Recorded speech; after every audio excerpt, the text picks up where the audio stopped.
Assalamu alaikum students. The topic for today's discussion is the lipoprotein metabolism, in which I'll discuss about the VLDL, that is very low density lipoprotein metabolism. So before going to the VLDL metabolism, I'm going to show you a flow sheet diagram, representative diagram of the chylomicron metabolism, and summary of the chylomicron metabolism, and that is the from the dietary lipids chylomicron intestinal mucosal cells secrete nascent chylomicron, which are rich triacylglycerides. This nascent chylomicron then mix up with the ApoE and ApoC2, which are transformed from the HDL. Then both these mixture moves toward the capillary by the attachment of the ApoB48. By the attachment of the ApoB48, and the chylomicron then moves to the blood circulation toward the peripheral tissue. Here, due to the presence of the ApoC2, lipoprotein lipase is activated. It is an extracellular enzyme. It is activated due to the presence of the ApoC2 in the chylomicron, and it degrades the tag portion of the chylomicron, triacylglyceride portion of the chylomicron, and then converts the and then form the free fatty acids and glycerol. Glycerol then move toward the liver. Then the remaining part of the chylomicron is called the chylomicron remnants, and and ApoC2 and ApoE is released out toward the HDL also. Then the chylomicron remnant moves toward the liver through the liver specific receptors present on the liver by the process of endocytosis. The cholesterol esterase rich chylomicron remnant bind through the ApoE to the specific receptors present on the liver and are endocytosed. This is the chylomicron metabolism.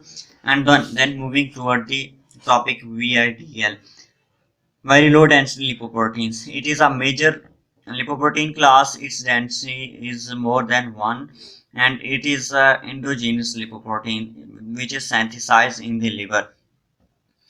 It is pre-beta in electrophoresis. The function of the VIDL includes it carry endogenous lipids from the liver to the peripheral tissue. It carries endogenous lipids from the liver to the peripheral tissue. The diagrammatic representation of the endogenous lipid transport is that from the liver, number one step is that from the liver the endogenous lipids are released out, and VLDL attaches ApoC along with ApoE and another protein, that is ApoB100, not ApoB48 but ApoB100. And then it moves toward the blood circulation through to the peripheral tissue, and lipoprotein lipase activated. The remnant VLDL, that is IDL, intermediate DL, is really formed, but the ApoC and ApoC are released out, but B100, ApoB100 and ApoE are retained in it along with the IDL. Then IDL can go to the liver through the LDL remnant in the form of LDL remnant, and then IDL is converted into the LDL, and then LDL may go to the liver, and LDL go to the extrahepatic tissue, extrahepatic cell. So this is the endogenous lipid transport. Moving toward the metabolism of the VIDL, diagrammatic representation here you can see. In the number one step, the endogenous lipids released out from the liver, which contain ApoB100, they mix up with the VLDL before ApoC2 and ApoE from the HDL are HDL are also obtained by the nascent by the endogenous lipids, and the VLDL that is released out from the liver is called nascent VLDL because it is incomplete VLDL. And now the mixture of the VLDL along with the ApoB100 and ApoC and also ApoC2, ApoE and ApoC2, then moves to the peripheral tissues through blood circulations, and lipoprotein lipase is activated because the ApoC2 is present in it, and lipoprotein lipase degrades the attack portion in the VLDL and forms the free fatty acids and glycerol. Now the IDL is formed by the activation of by the catalyzation of the lipoprotein lipase on the chylomicrons. IDL then released out ApoC2 and ApoE portion, which then transfer to the HDL, and the IDL convert into the LDL. But in the LDL, B100 is not released out, and it is present in it. It is retained in it. And then the LDL may go to the extrahepatic tissue, or it may go to the liver cells. Now, descriptive points of the VLDL metabolism is that liver secretes nascent VLDL particles which have endogenous lipids. VLDL gain ApoC2 and ApoE from HDL. You can see from HDL. And number 3 is it transfers secretes into the blood. Here VLD is secreted into the blood, and then tag portion of the chylomicron is degraded by the lipoprotein lipase as the VLDL pass through the tissues. Lipoprotein lipase degrades the tag portion in the VLDL. Now the apolipoproteins C and E then return to the HDL. Apolipoprotein C and E return to the HDL. The remaining portion is the LDL, that is VLDL remnant.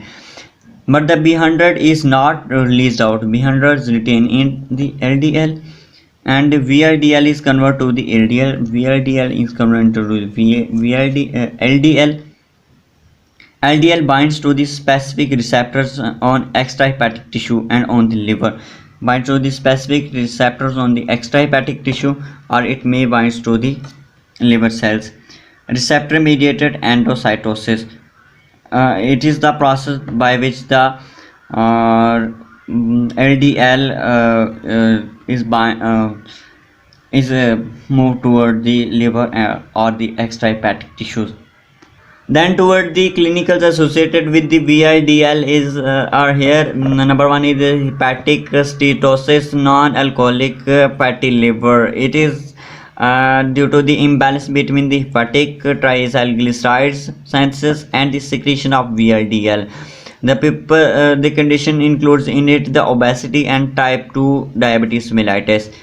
Then the number 2 is the A beta lipoproteinemia. It is a rare lipoproteinemia. It is due to the defective MTP. MTP stands for the microsomal transfer protein that transfers chylomicrons.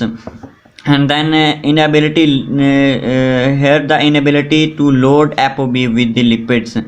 Here the LDL formation is very low, but the tag concentration elevates in liver and intestine. Both liver and intestine the tag accumulates.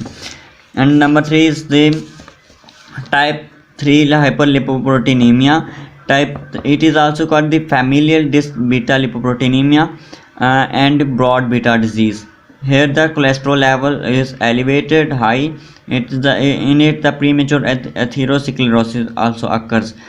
The main pathology of this condition is that ApoE2 binds poorly to the receptors, and the people having familial type 3 hyperlipoproteinemia are deficient in clearance of the IDL. And now moving toward the IDL. IDL is formed during the conversion of VLDL to the LDL. LDL is taken up by the liver through receptor-mediated endocytosis, and ApoE uses as a ligand. ApoE has three isoforms, that is ApoE2, ApoE3, ApoE4. ApoE4 confers increased susceptibility of the Alzheimer's disease.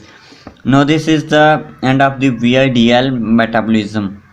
The last one of that is ideal intermediate dense lipoprotein. Its density ranges from 1.006 to 1.019. Then LDL metabolism, low density lipoprotein metabolism. It is a major lipoprotein. Its density is 1.019 to 1.063. It is formed from the IDL. It is formed from the IDL during the conversion when the IDL converts into the LDL. The ApoB100 protein is not released out, and it is the beta electrophoresis. It has high concentration of cholesterol and cholesterol esters. The function of the LDL includes it provides cholesterol to the peripheral tissues, and then LDL is taken up by the extrahepatic tissue through receptor mediated endocytosis. And receptor mediated endocytosis is a mechanism through which the LDL is taken up by the extrahepatic tissues.